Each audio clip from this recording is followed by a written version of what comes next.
यशस्वी प्रधानमंत्री नरेंद्र मोदी जी नेतृत्व में नुआ करी संसद रे पास होइथिबा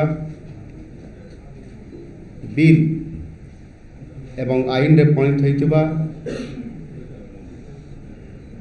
विकसित भारत ग्यारंटी फॉर रोजगार एंड आजीविका मिशन ग्रामीण VVG रामजी ए मिशन संपर्क में आपमानकर पाखरे आलोकपात करने मु चाहूँ।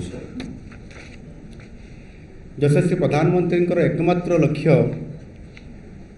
ताहा होची 2047 सुधा भारत वर्ष को विकसित राष्ट्र रे विकसित भारत गठन करिबा आ सेतिपाई एही आईन रो नामकरण ही विकसित भारत रो लक्ष्य को एथिरे जोड़ा जाइछि। एहार मुख्य उद्देश्य होची महात्मा गांधी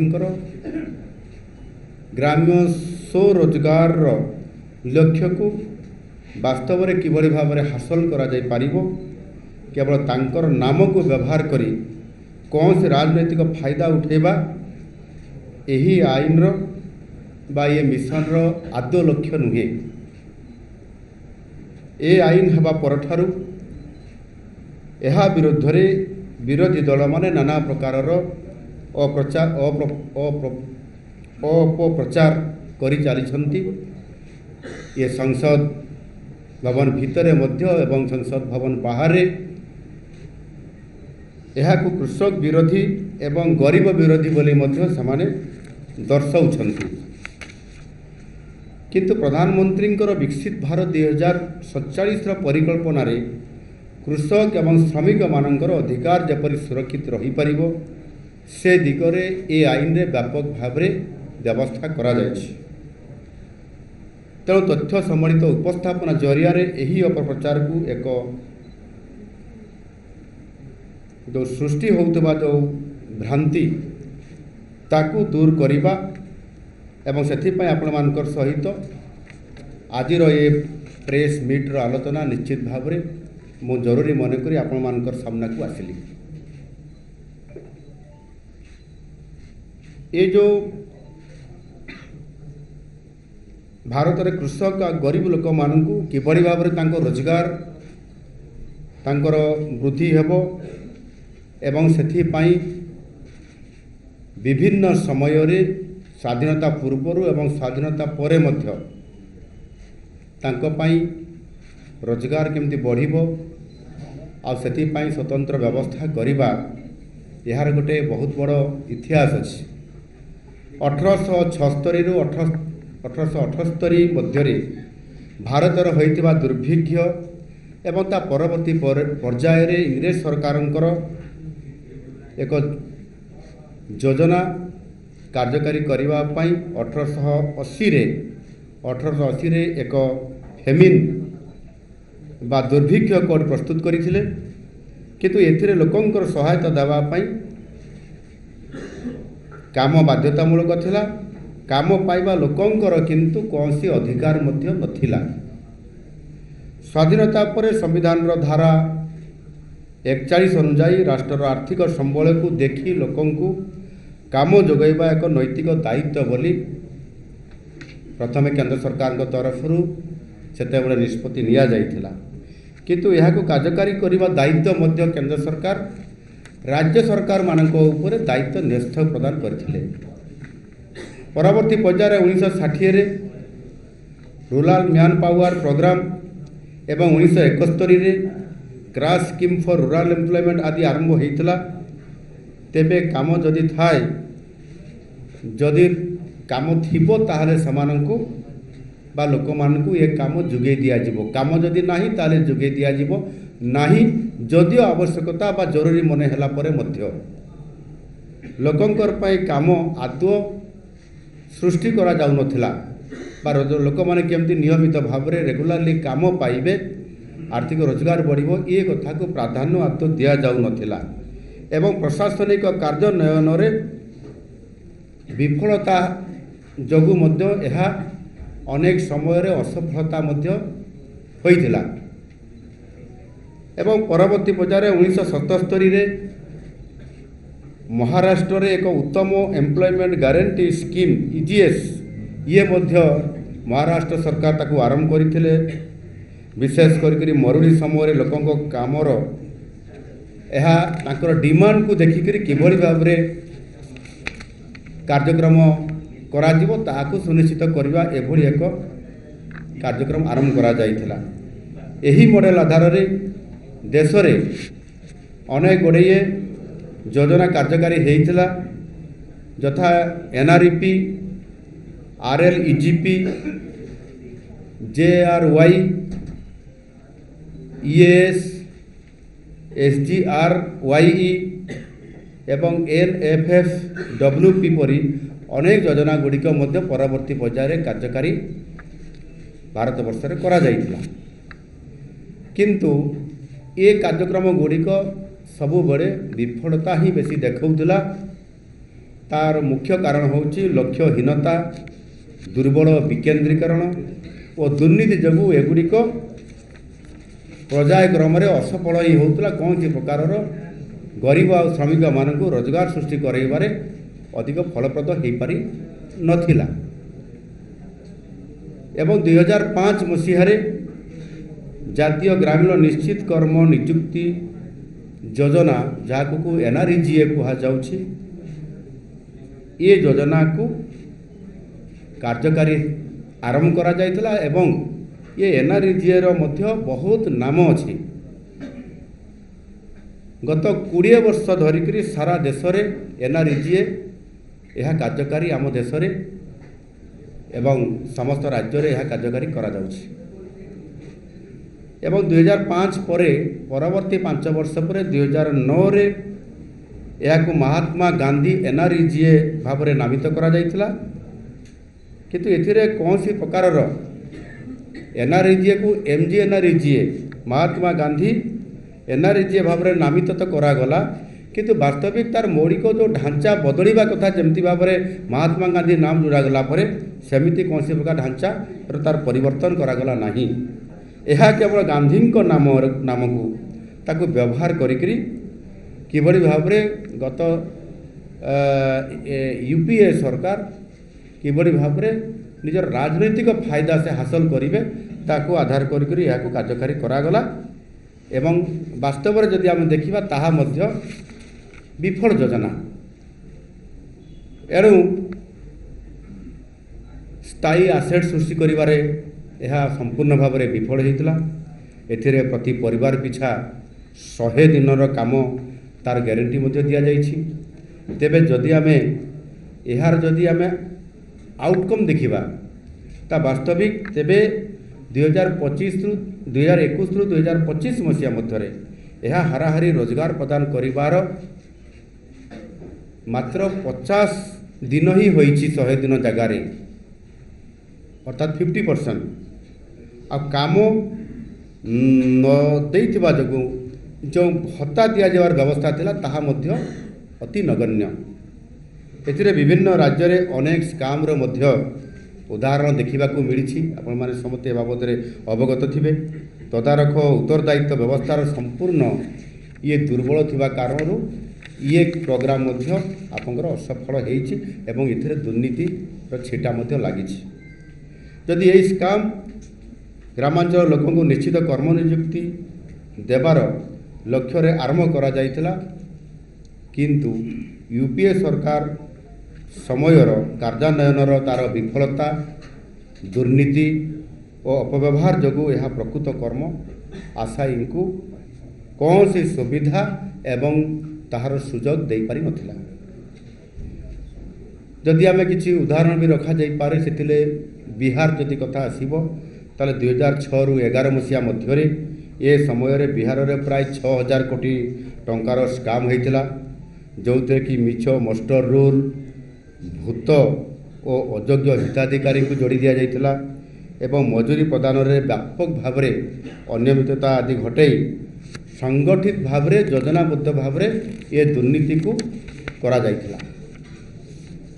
सेही बड़ी भाव में उत्तर प्रदेश रे 2011 रे फेक जॉब कार्ड, मिछ कर्म नियुक्ति, फॉल्स परचेज बिल आदि सबू करा जाई ପାଖାପାଖି 10,000 କୋଟିରୁ ଉର୍ଦ୍ଧ୍ୱ ଟଙ୍କାର ମଧ୍ୟ ଏଥିରେ ବଡ଼ ସ୍କାମ୍ ମଧ୍ୟ ହୋଇଥିଲା।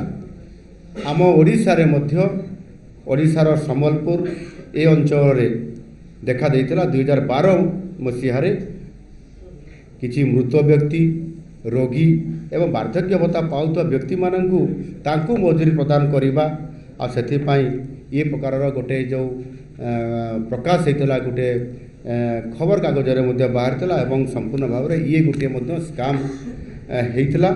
ମୋଷ୍ଟର ରୋଲରେ ମିଛ କର୍ମ ନିଯୁକ୍ତି ସୃଷ୍ଟି କରାଯାଇଥିଲା। ଅନେକ ରାସ୍ତା କାମ ଅସମ୍ପୂର୍ଣ୍ଣ ଥିଲା, କିଛି ରାସ୍ତା କାମ ଆଦୌ ହୋଇନଥିଲା, କିନ୍ତୁ ଯେତେବେଳେ ହିସାବ କରାଗଲା ସେଥିରେ ସମ୍ପୂର୍ଣ୍ଣ ଭାବରେ ସେ ଅର୍ଥକୁ ହଡ଼ପ କରାଯାଇଥିଲା। ଇଏ 2012 ମସିହାରେ ଆମ ଓଡ଼ିଶାରେ ସମ୍ବଲପୁର ଅଞ୍ଚଳରେ ମଧ୍ୟ ଗୋଟେ ହେଇଥିଲା। ମୁଁ ପ୍ରଥମରୁ କହିଛି ଯେ 2021ରୁ 2025ରେ MGNREGAରେ ପରିବାର ପିଛା ହାରାହାରି କର୍ମ ଦିବସ ବର୍ଷକୁ ଯେଉଁଠି 100 ଦିନ ରଖାଯାଇଥିଲା ସେଥିରେ ମାତ୍ର 50 ଦିନ ହିଁ ପ୍ରକୃତରେ ଆଭରେଜରେ ଆସୁଥିଲା, ଅର୍ଥାତ୍ 50 ଦିନ କାମ ଆଦୌ ଦିଆଯାଉନଥିଲା। ଆଉ ଏଇ ଯେଉଁ 50 ଦିନ କାମ ଦେବା, 50 ଦିନ କାମ ଦେଇ ନପାରିବା ତାର ପ୍ରମୁଖ କାରଣ ଗୁଡ଼ିକ ହେଉଛି ଯେ ଦୁର୍ବଳ ଯୋଜନା, ଅସଂଗଠିତ ବା ଅନଷ୍ଟ୍ରକ୍ଚର କର୍ମ ନିଯୁକ୍ତି, ସ୍ଥାନୀୟ ବିକାଶ ଆବଶ୍ୟକତା ଅନୁଯାୟୀ ଯୋଜନା ଆଦୌ ହେଉନଥିଲା ଏବଂ ଆଉ ଗୋଟିଏ ଆଦୌ ଯୋଜନାକୁ ସମ୍ପୂର୍ଣ୍ଣ ଭାବରେ ତାକୁ ଫୋକସ୍ କରାଯାଉନଥିଲା। ଅର୍ଥାତ୍ ଏଥିରେ ଆପଣଙ୍କର ଋତୁକାଳୀନ ସମସ୍ୟା ଆଉ ପ୍ରଶାସନିକ ସମସ୍ୟା, ବର୍ଷା ଦିନ ଆସିବ, ଚାଷ କାମ ସମୟରେ NREGAକୁ ତା ପାଇଁ ସ୍ୱତନ୍ତ୍ରତା ଭାବରେ ଛୁଟି ବା ଗ୍ୟାପ୍ ରଖିବା ଏବଂ ପ୍ରଶାସନିକର ଆବଶ୍ୟକତା ଅନୁସାରେ କାମ କେଉଁ ସମୟରେ କରାଯିବ ତାକୁ ଦୂରଦୃଷ୍ଟି ସମ୍ପନ୍ନ ହୋଇକରି କାମ ନ କରିବା ଦ୍ୱାରା ଅନେକ ସମୟରେ ଏ ସମସ୍ୟା ଯୋଗୁଁ ମଧ୍ୟ ଅସଫଳ ହେବାର ଇଏ ମଧ୍ୟ ଅନ୍ୟ ଏକ କାରଣ ବନିଯାଇଥିଲା। ଯଦିଓ ଏହା ଏକ ଡିମାଣ୍ଡ ଭିତ୍ତିକ ଯୋଜନା, କିନ୍ତୁ 2020 ପରଠାରୁ ଯଦି ଆମେ ଲୋକଙ୍କ କାମରେ ଆବଶ୍ୟକତା ଦେଖିବା ଏବଂ କେତେ କାମ ଯୋଗାଇ ଦିଆଯାଇଛି ତାକୁ ହିସାବ କରିବା, ତେବେ କାମର ଡିମାଣ୍ଡ ଅନୁସାରେ ପ୍ରକୃତ କର୍ମ ନିଯୁକ୍ତି ମାତ୍ର 14%। 2025ରେ ଗତ ବର୍ଷ 2025ରେ 5.78 କୋଟି ପରିବାର ପାଇଁ 85,334 କୋଟି ଟଙ୍କା ଇଏ ଖର୍ଚ୍ଚ କରାଯାଇଛି। ତେବେ ଯଦି 18ଟି ବଡ଼ ରାଜ୍ୟକୁ ଆମେ ଆନାଲିସିସ୍ କରିବା ତେବେ ଏ ସମ୍ବଳ 6.64 କୋଟି ପରିବାରକୁ ଇଏ ସହାୟତା ନିଶ୍ଚିତ ଭାବରେ ଯୋଗାଇ ପାରିଥାନ୍ତା। ଏହାର ଅର୍ଥ 1.22 କୋଟି ପରିବାର ଲୋକମାନେ କର୍ମ ନିଯୁକ୍ତି ଏ ପର୍ଯ୍ୟନ୍ତ ପାଇପାରି ନାହାନ୍ତି ସେଇ ଆଭରେଜରେ। ଏହାର କାରଣ ହେଉଛି ଅପାରଗତା, ଯୋଜନାର ଢାଞ୍ଚାଗତ ଦୁର୍ବଳତା, ଠକେଇ ଓ ବାଟମାରଣା। ସେହିପରି ଅନଏମ୍ପ୍ଲୟମେଣ୍ଟ ଆଲାଉନ୍ସେସ୍ ପ୍ରଦାନରେ ମଧ୍ୟ ବ୍ୟାପକ ଭାବରେ ବିଫଳତା ଦେଖାଦେଇଛି। ଯଦି ଆମେ ଏହାକୁ ଦେଖିବା ତାହେଲେ 2021ରୁ 2025 ମସିହା ମଧ୍ୟରେ ତାହେଲେ ମାତ୍ର 41 ଲକ୍ଷ ଲୋକଙ୍କୁ ଏଥିରେ ଯୋଡ଼ାଯାଇଛି। ଆପଣଙ୍କର ଅନଏମ୍ପ୍ଲୟମେଣ୍ଟ ଆଲାଉନ୍ସ ବା ଭତ୍ତା ସେମାନଙ୍କୁ ପ୍ରଦାନ କରାଯାଇଛି। ଏହାର ବିଫଳତାର ଏକ ପ୍ରମୁଖ କାରଣ ହେଉଛି ଦୁର୍ବଳତା ମନିଟରିଂ, ଡିଜିଟାଲ ପଦ୍ଧତିର ବ୍ୟବହାର ନ କରିବା, ସୋସିଆଲ ଅଡିଟ୍ ଗୁଡ଼ିକ ମଧ୍ୟ ପ୍ରାୟତଃ ଏକ ଫର୍ମାଲିଟିରେ ସମ୍ପୂର୍ଣ୍ଣ ଭାବରେ ପରିଣତ ହୋଇଯାଇଥିଲା। ଡିଜିଟାଲ ବ୍ୟବହାର ନ ହେବା ଯୋଗୁଁ ମାନୁଆଲ ମୋଷ୍ଟର ରୁଲ୍, ଉପସ୍ଥାପନାର ଭେରିଫିକେସନ୍ କରିବାର ଅସମର୍ଥ ହେବା ଆଦି ବିଭିନ୍ନ କାରଣରୁ ଏସବୁ ଅନିୟମିତତା ଲାଗି ରହିଥିଲା। ଯୋଜନାରେ ଏସବୁ ଦୁର୍ବଳତା ଥିବାରୁ fake job card, ghost beneficiary, muster ରୁଲ୍ରେ ଚଞ୍ଚକତା, ଅସମ୍ପୂର୍ଣ୍ଣ କିମ୍ବା ଜମା ନ ହୋଇଥିବା କାମକୁ କାମ ଆକାରରେ ଦେଖାଇବା, ଏ ବିଭିନ୍ନ ପ୍ରକାରର ତା ଭିତରେ ଦୁର୍ନୀତିକୁ ସ୍ୱତନ୍ତ୍ର ଭାବରେ ପ୍ରଶ୍ରୟ ଦେବା। ଯଦି ଏବେ ଆମେ ଦେଖିବା VBG ରାମଜୀ ଉପରେ, ଇଏ ବିକଶିତ ଭାରତ ଗ୍ୟାରେଣ୍ଟି ଫର୍ ରୋଜଗାର ଆଣ୍ଡ ଆଜୀବିକା ମିଶନ ଗ୍ରାମୀଣ ଏ ନାମରେ, ଆଉ ଯେତେବେଳେ MGNREGA ବିଫଳତା ହେଲା, ଏ ବିଫଳତାକୁ ଦେଖିକରି ଆମ ଦେଶର ଯଶସ୍ୱୀ ପ୍ରଧାନମନ୍ତ୍ରୀ ମାନନୀୟ ନରେନ୍ଦ୍ର ମୋଦିଜୀ ସେ VBG ରାମଜୀ ଏହାକୁ ନୂଆ ଆଇନ ଆଜି ପ୍ରଣୟନ କରିକରି ଆମ ସାମ୍ନାକୁ ଆଣିଛନ୍ତି। ନାମରେ ନୂଆ ଆଇନ ପ୍ରଣୟନ କରାଯାଇଛି। ଟେକ୍ନୋଲୋଜିର ବ୍ୟବହାର କରି ଆଇନର ବ୍ୟବସ୍ଥାକୁ ତା ଭିତରେ କିଭଳି ଭାବରେ ଦୁର୍ନୀତିକୁ ହଟାଯାଇ ପାରିବ, ଏହା ହେଉଛି ଇଏ ଭିଭିଜି ରାମଜୀର ମୂଳ ଉଦ୍ଦେଶ୍ୟ, ମୂଳ ଲକ୍ଷ୍ୟ। ଆଉ ଏ ଆଇନର ନାଁରେ ମଧ୍ୟ ବିକଶିତ ଭାରତ ବିକଶିତ ଭାରତ ରହିଛି। ଏଥିରେ ଗାନ୍ଧିଜୀଙ୍କର ଯେଉଁ ସ୍ୱପ୍ନ ଥିଲା, ତାଙ୍କର ଯେଉଁ ମିଶନ ଥିଲା ଗ୍ରାମ ସ୍ୱରାଜ୍ୟର ସ୍ୱପ୍ନ, ତାକୁ ପ୍ରକୃତ ଅର୍ଥରେ କାର୍ଯ୍ୟକାରୀ କରିବା ପାଇଁ ଆଇନ ଭିତରେ ଇଏ ଭିଭିଜି ରାମଜୀରେ ସମ୍ପୂର୍ଣ୍ଣ ବ୍ୟବସ୍ଥା କରାଯାଇଛି। କେବଳ ଗାନ୍ଧିଜୀଙ୍କ ନାଁକୁ ବ୍ୟବହାର କରି ପଲିଟିକାଲ ମାଇଲେଜ ନେବା, ଇଏ ଭିଭିଜି ରାମଜୀର କୌଣସି ଉଦ୍ଦେଶ୍ୟ ଆଦୌ ନାହିଁ। ये बिल लोकसभा 2025 डिसेम्बर 16 तारिखରେ आगत होता और डिसेम्बर 18 यह पास है। डिसेम्बर 18 राज्यसभा यह पास है और डिसेम्बर 21 महामहिम राष्ट्रपति अनुमोदन पाई यह आईन में आज परिणत होकर कार्यकारी होगापी जाऊँगी। ये आईन संपूर्ण फ्रेमवर्क 2047 लक्ष्य जो आम रखिंट विकसित भारत से लक्ष्य को आधार करके संपूर्ण भाव में यह प्रस्तुत करा जायछि। एथिरे कर्म नियुक्तिर अवधि को जहाँ पूर्वर 100 दिन थिला ताकू 125 दिन को वृद्धि करा जायछि। अर्थात ग्रामांचल गोटे परिवार वर्तमान अति कम 100 दिन बदल 125 दिन कर्म नियुक्ति पाइबा पाई से हकदार एवं यह पूर्व ग्यारंटी ठारू यह 25% मध्य अधिक एवं यह एक आईनगत अधिकार मध्य। It is a standard statutory entitlement. यही आईन उद्देश्य होची ग्रामांचल कर्म नियुक्ति व्यवस्थार किभली भाव में ताहार आधुनिक पूर्व आईन रे थिबा बहु दिनर दुर्बलता को दूर करा एवं यह द्वारा गोटे दीर्घस्थायी भाव में आसेट तैयारी करा जाई पारिबो एवं जो ग्रामांचल जो विभिन्न प्रकार उत्पादक वृद्धि होबार जो गोटे संकेत मिलूँ ताकू वृद्धि कर संपूर्ण ये सहायक हो पार लोकों डिमांड मुताबक जहाँ लेबर बजेट पूर्वर अनिश्चित ओपन एंडेड थिला ताकू परिवर्तन करा जाय। एथिरे राज्य मानकु मध्य दायित्व हस्तांतर करा जायछि। प्रत्येक राज्य को ए बाबद दायित्व प्रदान करा जायछि। उत्तर पूर्व और हिमालय पाददेश राज्यगुड़िक 90:10 अर्थात 90-10 अनुपात अर्थात केंद्र सरकार 90% खर्च करेंगे बा देवे एवं यही राज्यगुड़िक 10% केवल देवे जो गुड़िक हिमालय पाददेश अच्छा। केंद्र शासित अंचल केंद्र सरकार एथिरे 100% बजेट रे व्यवस्था करेंगे एवं अन्य जो राज्यगुड़िक बाकी रहिला सेथिरे आपंकर केंद्र सरकार 60% देवे, राज्य सरकार 40% खर्च बहन करेंगे। यह द्वारा खर्चर परिमाण को निर्दिष्ट भाव में बजेटिंग करा जाई पारिबो, कार्यान्वयन रे श्रृंखला आसिबो एवं एथिरे संपूर्ण भाव में दायित्वबद्धता मध्य वृद्धि पाइबो। केंद्र और राज्य मध्य यह समन्वय मध्य रक्षा करा जाई पारिबो। 260 प्रकार छोट बड़ काम को स्ट्रीमलाइन करा जाए। 4टी प्रमुख क्षेत्र में कर्म नियुक्ति उपरे केंद्र सरकार या उपरे गुरुत्व आरोप करिसेंती।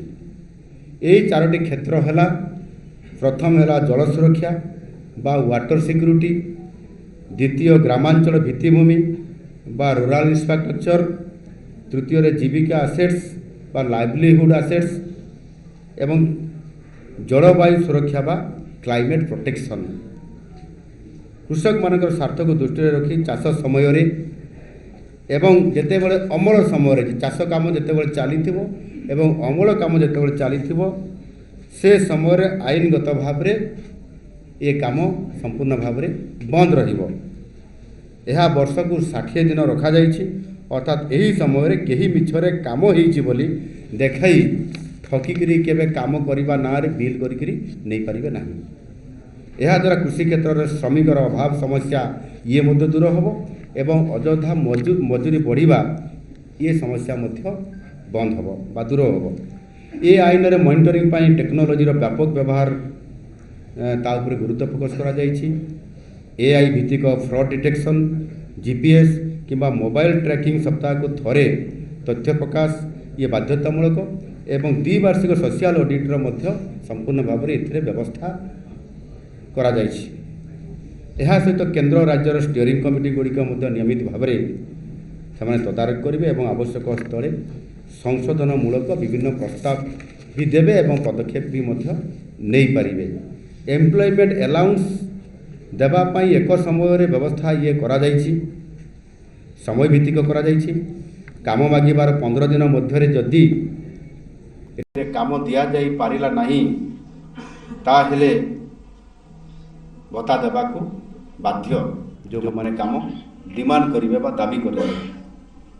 ଏଥିରେ ମହାତ୍ମା ଗାନ୍ଧୀଙ୍କର ନାମ ନଥିବାରୁ ଏକ ରାଜନୈତିକ ବିବାଦ ସୃଷ୍ଟି ଅଯଥାରେ କରାଯାଉଛି। ତେବେ ଆଇନରେ ଏ ଯେଉଁ ସଂସ୍କାର ଅଣାଯାଇଛି ଏହା ଗାନ୍ଧୀଜୀଙ୍କର ନୀତିକୁ ପ୍ରସାରିତ କରିବା ଉଦ୍ଦେଶ୍ୟରେ ହିଁ କରାଯାଇଛି। କେବଳ ଗାନ୍ଧୀଙ୍କର ନାମକୁ ଏକ ପ୍ରତୀକ ଭାବରେ ବ୍ୟବହାର ଏଥିରେ କରାଯାଇ ନାହିଁ। ଏଥିରେ ସମୃଦ୍ଧ ଗ୍ରାମ ସୃଷ୍ଟି, ଶ୍ରମର ମର୍ଯ୍ୟାଦା ରକ୍ଷା, ଦୀର୍ଘସ୍ଥାୟୀ ଆସେଟ୍ ସୃଷ୍ଟି ଓ ଫଳପ୍ରସୂ ଗଭର୍ଣ୍ଣାନ୍ସ ଉପରେ ମଧ୍ୟ ସମ୍ପୂର୍ଣ୍ଣ ଭାବରେ ଏହାକୁ ଫୋକସ୍ କରାଯାଇଛି। ବ୍ରିଟିଶ ସମୟରୁ ଆଜି ପର୍ଯ୍ୟନ୍ତ ଭାରତର ଏମ୍ପ୍ଲୟମେଣ୍ଟ ଆଇନ ଯାହାକି ଲାଗୁ କରାଯାଇ ଆସୁଥିଲା ଏହାକୁ ଧୀରେ ଧୀରେ ପରିବର୍ତ୍ତନ କରାଯାଇଛି ଏବଂ ପରିବର୍ତ୍ତନ କରାଯାଇକରି ଆଜି ଏ ଅବସ୍ଥାରେ ପହଞ୍ଚିଛି। MGNREGA ସୁନିଶ୍ଚିତ କର୍ମ ନିଯୁକ୍ତି ପାଇଁ ଆଇନଗତ ବ୍ୟବସ୍ଥା ଥିଲେ ମଧ୍ୟ ଯୋଜନାର ଡିଜାଇନ ଓ ଏହାର କାର୍ଯ୍ୟାନ୍ୱୟନରେ ପାର୍ଥକ୍ୟ ଥିବାରୁ ଏହା ଜୀବିକା ସୃଷ୍ଟି କରିବାରେ ସଫଳ ହେଲା ନାହିଁ। ପୁରୁଣା ଆଇନରେ ଥିବା ଦୁର୍ବଳତାକୁ ନୂତନ ଆଇନରେ ଦୂର କରାଯାଇଛି। ଏଥିରେ ନିଶ୍ଚିତ ନିଯୁକ୍ତିର ଅବଧିକୁ ବଢ଼ାଯାଇଛି ଏବଂ ବ୍ୟବସ୍ଥାରେ ସ୍ୱଚ୍ଛତା, ଆର୍ଥିକ ଶୃଙ୍ଖଳା, ଉତ୍ତରଦାୟିତା ଓ ଦାୟିତ୍ୱବୋଧତା ଉପରେ ଗୁରୁତ୍ୱ ଦିଆଯାଏ।